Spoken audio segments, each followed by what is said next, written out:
Imagine a single man reshaping an entire continent through sheer force of will and military genius, leaving a legacy that echoes through history. Between 1803 and 1815, Napoleon Bonaparte waged wars that would redraw Europe's borders, topple ancient monarchies, and transform the very nature of warfare itself. This wasn't just a story of conquest and battle on smoke-filled fields, but also of revolutionary new ideas about law and citizenship. These ideas of governance would outlast his empire by centuries. The question is, how did one Corsican general come to dominate Europe so completely?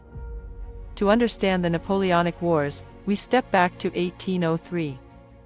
Napoleon had risen from revolutionary general to first consul. He then crowned himself emperor in a lavish ceremony, as Britain, Austria, Russia, and Prussia watched with growing alarm.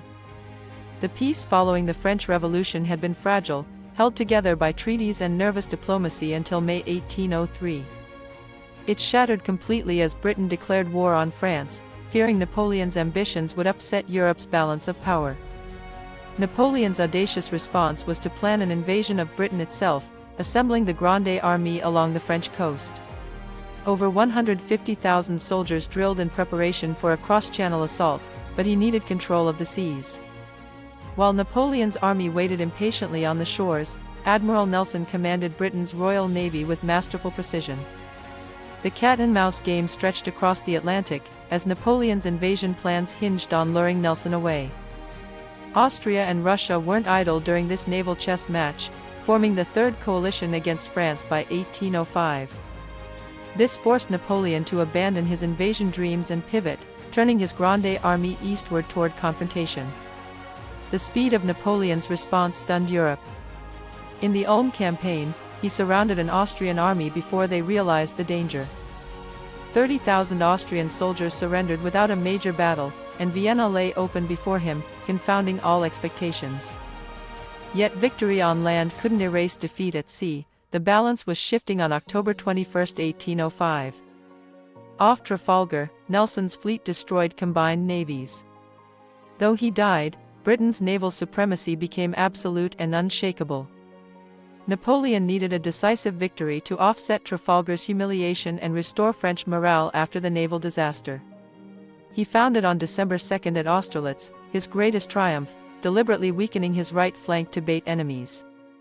The Allied commanders took the bait, marching their troops into Napoleon's carefully prepared trap, exactly as he predicted.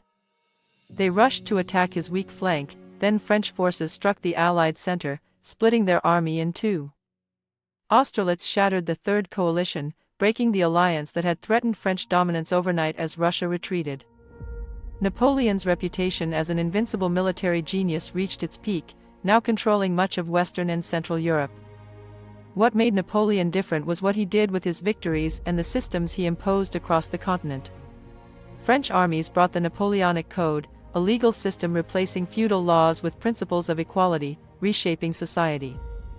Across occupied territories, Napoleon abolished serfdom and feudal privileges, establishing secular education systems and merit-based government positions. Ancient aristocracies found their hereditary powers stripped away, replaced by administrators chosen for competence, a true revolution by conquest. Prussia, humiliated by French dominance, couldn't accept this new order and declared war in 1806. Napoleon's response was swift and devastating, crushing Prussian forces at Jena and Auerstedt in a single day. Within weeks, French troops marched through Berlin itself, parading through the capital's grand boulevards, a powerful statement. Napoleon stood before Frederick the Great's tomb, remarking that if he lived, they wouldn't be conquering his capital.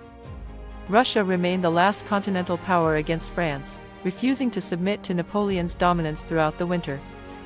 The 1807 campaign culminated in a bloody stalemate at Eylau, where tens of thousands died in a February snowstorm. At Friedland in June, Napoleon finally broke Russian resistance with overwhelming tactical superiority, leading to a decisive victory. Tsar Alexander I met Napoleon at Tilsit, on a raft in the Neman, where the two emperors divided Europe. By 1807, Napoleon stood at the height of his power, commanding an empire unlike any seen in centuries.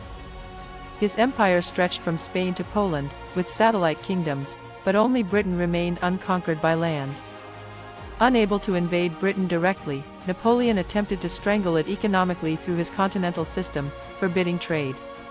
But enforcing this blockade proved impossible across vast territories, planting the seeds of his eventual downfall through resentment. Spain became Napoleon's first major miscalculation, a wound that would never heal properly for his empire. In 1808, placing his brother Joseph on the Spanish throne ignited a savage guerrilla war, draining French resources for 6 brutal years. Spanish partisans, supported by British forces, turned the peninsula into Napoleon's Spanish ulcer, a festering wound. Every French victory required another garrison, draining the Grande Armée of critical troops he needed elsewhere. Napoleon's greatest catastrophe was yet to come, looming on the eastern horizon, a dire warning. In 1812, tensions with Russia led him to assemble over 600,000 soldiers marching eastward toward Moscow. The Russian campaign began with French confidence and dreams of another swift victory like Austerlitz, a hopeful start. The enemy refused decisive battle, retreating deeper, burning crops and villages, leaving nothing for the French to requisition. At Borodino, outside Moscow, Russians finally fought with desperate determination in one of history's bloodiest engagements. Over 70,000 casualties littered the fields. Napoleon claimed victory, but it was a hollow triumph that resolved nothing. Napoleon entered Moscow expecting surrender and peace negotiations, but found an abandoned city burning around him in massive fires. He waited for peace terms that never came. When October arrived, he realized his terrible mistake: winter was approaching. The retreat from Russia became a nightmare of freezing temperatures, starvation, disease, and constant Cossack attacks. Of 600,000 soldiers, fewer than 100,000 stumbled back as broken men. Napoleon's invincibility died in Russian snows. Sensing opportunity after the Russian disaster, all of Europe rose against Napoleon in 1813.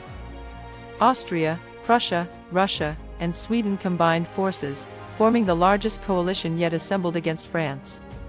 At Leipzig in October 1813, the Battle of Nations brought together over 500,000 soldiers in a massive engagement. For 3 days they fought until Napoleon's defeat forced him to retreat into France as Allied armies crossed the Rhine. Though Napoleon would escape exile and reign for the 100 Days, his final defeat at Waterloo ended the era forever. Yet his legacy endured. The Napoleonic Code still forms the basis of law in dozens of countries today.